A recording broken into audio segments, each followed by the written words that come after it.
Hi guys. Can we look alive? Hello. Uh, yes. So, like Dave mentioned, this talk was supposed to be given by my colleague Om, but he didn't get a visa because yeah, our weak passport from India. Yeah, that's the reason. Um, I'll move on to will so real-time communication with QUIC and scaling it is the talk. So why do we use WebRTC today? Um, it's used for three things: sending real-time media, data channels, or also peer-to-peer. Is the only peer-to-peer protocol today properly being able to use on the browser. Um, so at Hardlo One, when we started, we are a company which does low latency infrastructure for real-time applications. Imagine messaging, PubSub, live media, video conferencing, live streaming. So we provide infrastructures and user level APIs and SDKs for people to use distributed decentralized infrastructure powered by people to build real-time apps. Um, so 4 years ago, when we started building the company, we took a bet on WebRTC to be our universal protocol for everything RTC. Because at the time it was the only protocol which supported real-time UDP networking on all devices, was implemented and worked on the browser. Also, for a lot of media stuff, it had the whole pipeline from. I'll get to that. I think next slide. Um, it had the whole pipeline of media stuff built in, so you didn't have to uh, pipe packets from the network to the encoder decoder, then render it. It all was taken care of. So WebRTC is not really a protocol; it's a Walmart of protocols. It was a sidecar, so it was released around 2016 when Google wanted to build Hangouts. And when you want to build a protocol, you really have to go through ITF, a lot of other stuff, designing. So what's the fastest way to go about it? You build a sidecar on top of existing protocols. So like you see here, it uses stun, turn, ice, DTLS, SRTP, RTP, SCDP, a lot of stuff. But it also does a lot of stuff which you don't have to worry about. In media, it does audio video capture, encoding, decoding, rendering, and the whole network part. It allows for normal data buffer communication from a reliable and unreliable messaging, SETP, and peer-to-peer connectivity. Um, on the right, I have a note on how WebRTC, how long WebRTC initializations RTT are. For every small thing it needs to do an RTT and signal, so it takes around 10 to 12 RTTs to set up a WebRTC connection. And yeah, there are people going dizzy over that. Yes. So also, a WebRTC was designed for video conferencing, and this is an example to kind of showcase that. So whenever you try to use any other platform, they want you to download an app. Why do they want you to download an app? It's because uh, WebRTC is really ossified, and trying to do anything else other than use the way libWebRTC was designed on the browser causes a lot of issues. I have realized this over the past 4 years, and that's why you'll see most clients just getting you to download an app so that they can route UDP packets over however they want to. So this native apps allow them to access all layers of the stack, which is taken away from the browser. Okay, wow. Spectrum of real-time communication. So there are so you can have high latency, high quality messaging. At the same time, you can have real-time latency at the cost of quality. So you go from dash HLS, which is like stuff you use to watch live streams, or VOD in case of Netflix, down to low latency stuff like gambling or gaming on the cloud or video conferencing or near time surgical robots. I don't know why that's here. WebRTC is stuck here. So you try to do anything near real time latency, it's you can't really play with it. And you try to do anything high quality, you can't really play with it. That's why you have for media a bunch of a lot of protocols. So if you're in the real-time area, you're using WebRTC. If you want to do sub-second high-quality streaming, you use something called SRT or RTMP. You want a little bit of higher latency, you use HLS, and then you have VOD, which is HLS or dash. So you'll see just for media, you have more than 10 protocols which are being cobbled together to send media over with different priorities on latency and quality. And this is what we kind of hope to solve with QUIC. Just have one protocol which you can configure to be prioritizing low latency or high quality. I'll go into some context of why you have this segregation. It's because of economies of scale. I have a small diagram there on what that means. It's basically you already have huge CDN delivery networks which deliver packets over HTTPS. So if you want to make streaming cheap or any data delivery cheap, you want to latch on to the existing cloud providers.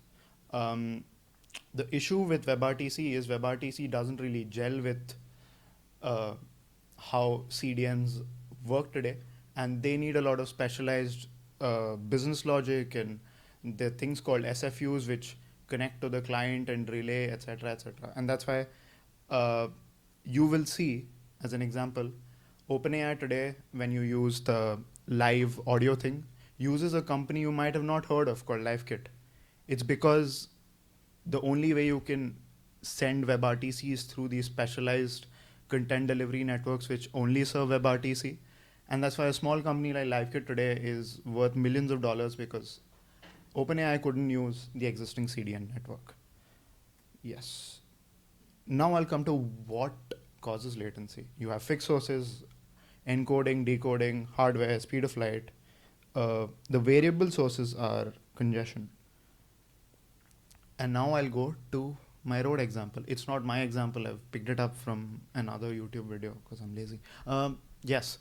So imagine this road. It's like 6 Mbps of traffic going one way.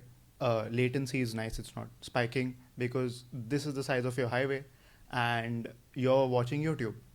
Then suddenly your younger brother decides to play games, and now you're sending more data than you can on the same highway, which causes accidents. Hence you have these.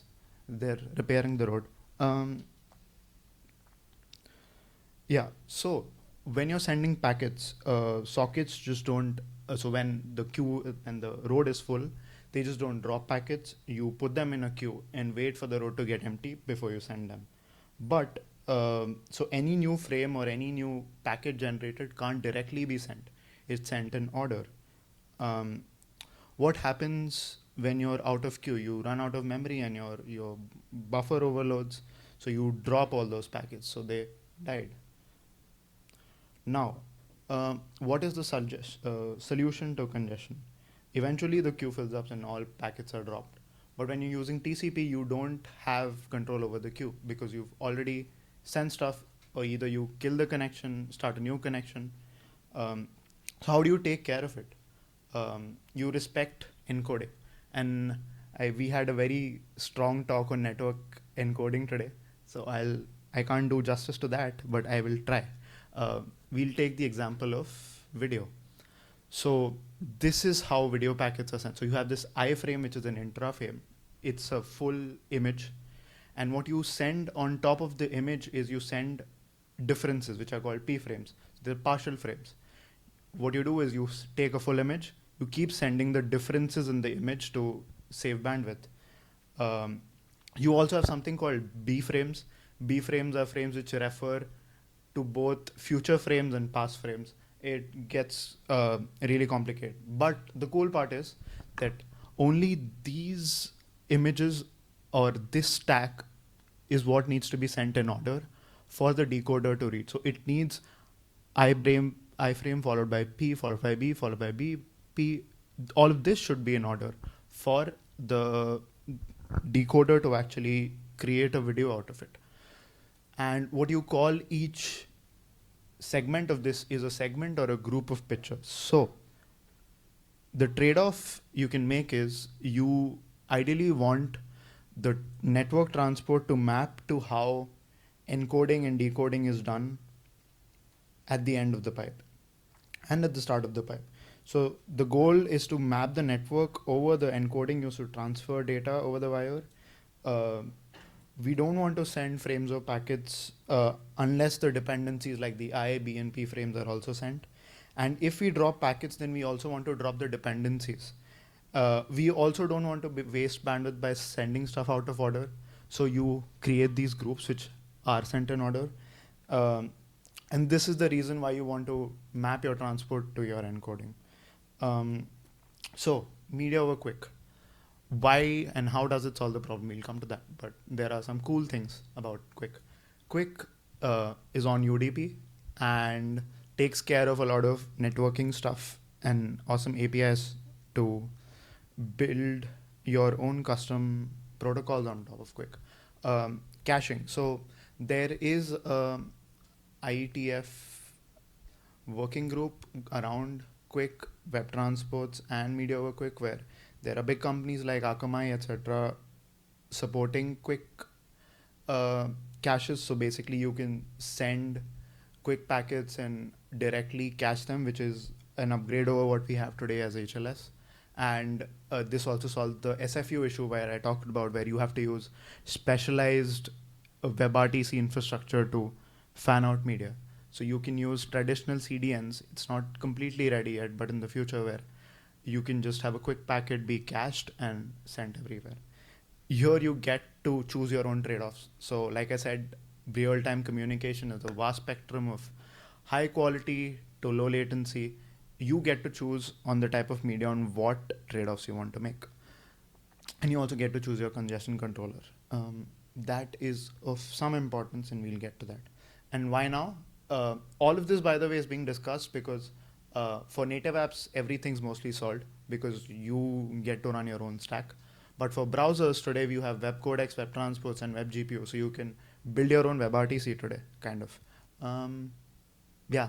So this is how sending data over QUIC would look like, where you have publisher, which is the source, and you have subscribers, and then you have generic relays, which are generic CDN QUIC relays, which can directly cache and send information.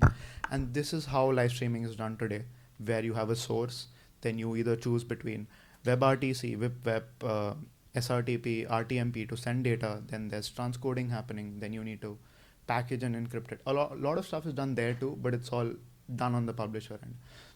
And then you can have a different protocol to send it to the origin. Then you send it via HTTPS to the CDN networks, and then the CDN network will choose what protocol to use to serve it. So it's a bunch of different protocols, and then all of this adds up to a very complicated way of serving data, and at the same time causes high latency. And all of this complicated stuff is due to economies of scale. It's because CDNs are cheap, and trying to serve your own data anywhere else is more costlier. So you go through this convoluted loop of changing data formats. I have an example, which this is the slide I made, actually. So these are video encoders. These are decoders, actually. And I've made them as Pac-Man. So frames are coming in, and it's constantly eating them. You have I, B, and P frames, which are the videos, and you have audio. With QUIC, what you can do is you can prioritize how you want to send streams. So the lowest priority ones are sent first. So you have 0, 1, 2, 3, 4, 5, 6, 7, 8, 9. So 0 to 3 are frames, audio frames. Audio frames are independent, so separate boxes, which would be prioritized by the QUIC transport to be sent to the video, to the input, and then on the fourth priority you have video. So you always ensure that the latest packets are sent to the network. And what happens if you miss one packet or also miss the second one? So in the earliest stage at t equals, let's say 2, the priorities of these empty boxes are 0 and 1. So they have the highest priority inside of the quick connection to retransmit or get those packets back. But as soon as time keeps passing and you keep new packets coming in, the priorities of those empty boxes keep dropping. So this is the way you would prioritize for something like low latency, where you want to have, if you want the newest data to have the highest priority. If you don't get it, then you decrease priorities and eventually the packet drops. And what you do is then you reset the audio encoder to go to skip these packets and start listening from here. In TCP or HLS, this is really bad because you see stuff like buffering. But in case of video, what would happen is you would see, like, this is the experience where you would see the image stop for a while and just reset back to the latest image. Now now the funny part is it's actually very simple to do. If you wanted to do, this would be the priority queue for, let's say, how you want to do low latency, but you could just reverse the priority numbers to have these as 0, 1, 2, 3, 4. And what that would do is ensure that most packets which when get close to the encoder have frames in them. So you make the trade-off of having high quality experience at the cost of using more bandwidth. And if you want to make this higher latency, all you have to do is increase the buffer size. So as you keep going to the right, you can have a 5-second or a 10-second cache to store data and get it back to you. So now you can use the same protocol with different priority configurations and different buffer sizes to use the same protocol for all different types of applications. So you get control over your buffer sizes, how you want to encode, decode, and rendering control. And this is what gives you the knob to play with latency and quality. This is how it kind of looks like, is that networking is taken care of by QUIC. You use generic CDNs to cache and fan out. You have medias and you have your web APIs to do stuff. And then you have your application metadata. The fun part is you can not only just send media over QUIC, but essentially anything. WebRTC transport today, except Safari, is usable.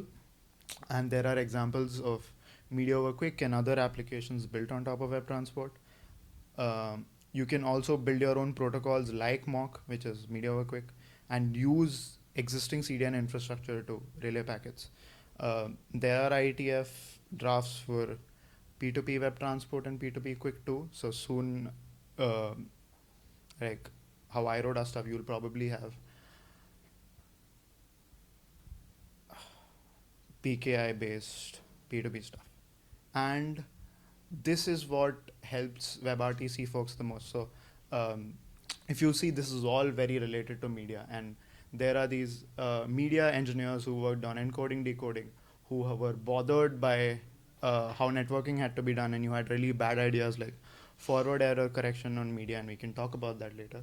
But so the cool thing about this is now the networking folks can focus on the networking layer, and the media folks can use the APIs and think on a high level on how they want packets to be delivered, and that would work.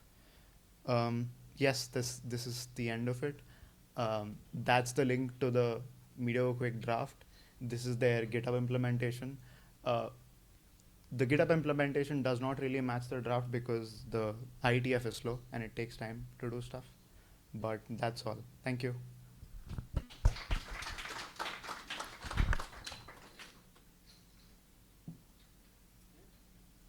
Yeah.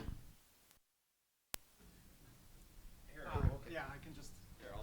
No, I can speak. So a few years ago, it was 16, I was working on a project called Napawine, to video streaming, and we kind of studied many of the building blocks. There was no QUIC at the time, just Google had some ideas on what they want to do.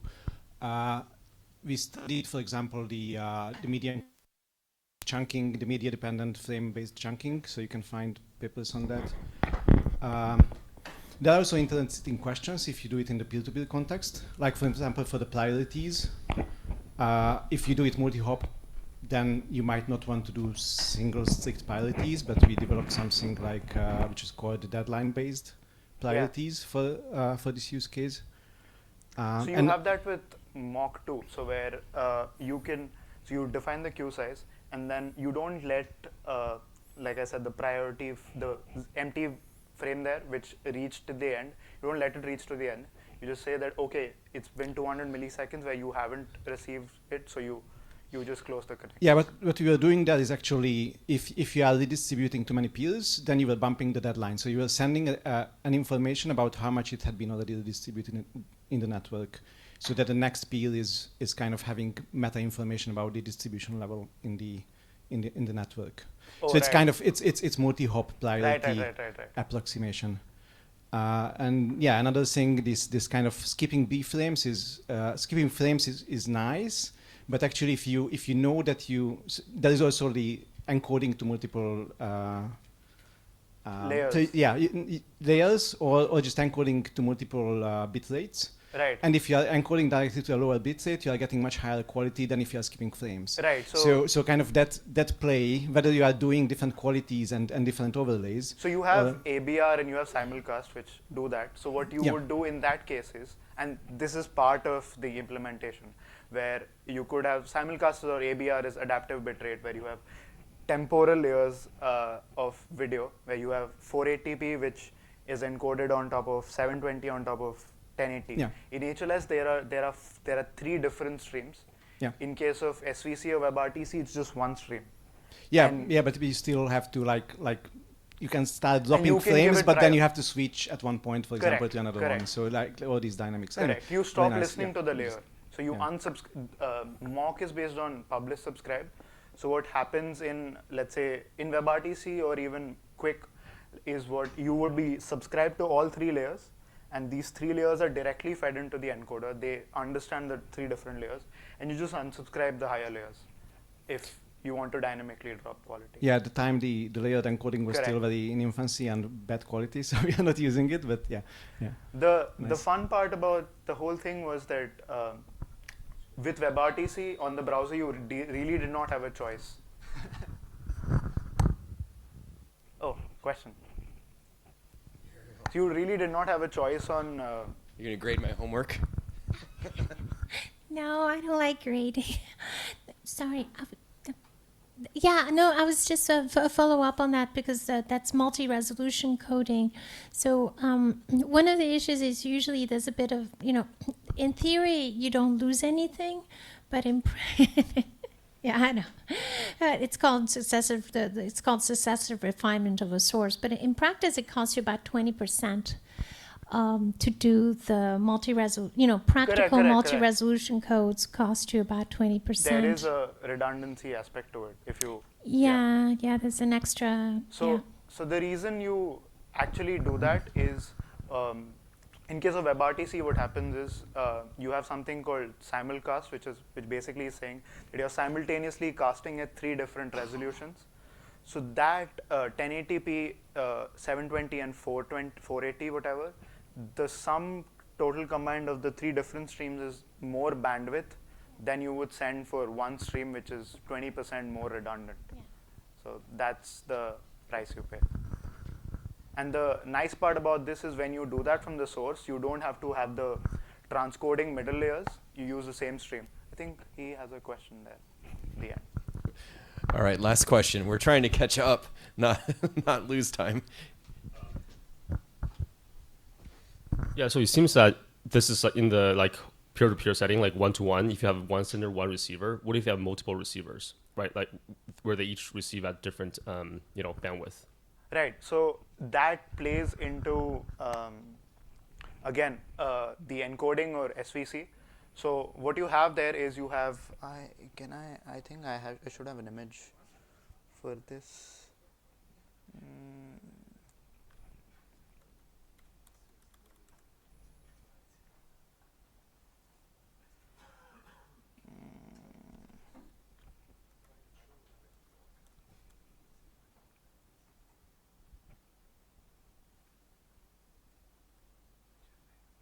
Yeah, so basically what happens is from the source, you get the highest quality stream, and the relay in the middle, for the relay when you're subscribing to the stream, you choose 3 different streams. So they're independent logically, but when the encoder receives them, it can receive either 3. So you have the base layer, which is the lowest resolution, and then you have layers which are increasing in resolution.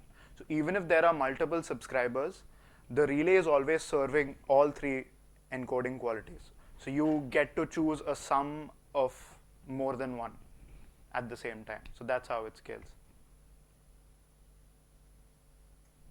Cool. Any questions?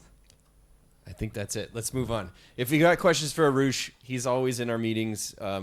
And if you can't get in touch with him, find me. I'll get you in touch with him. So thank you, Arush. Thank you. And thanks for building Huddle 01. We actually use it a lot. That's awesome. I think you had some questions on where we use libp2p. I would like. Yes. So we have these SFU stuff, and then we have gatekeeper nodes which take care of reliability and check if they have enough bandwidth and should they be in the thing. So we have guardian nodes which we call registry, and they use libp2p to gossip the latest ledger of media nodes together. So that's like a federated libp2p network which every media node would interact with to connect to another node. So Cool. yeah. Thank you so much. Here.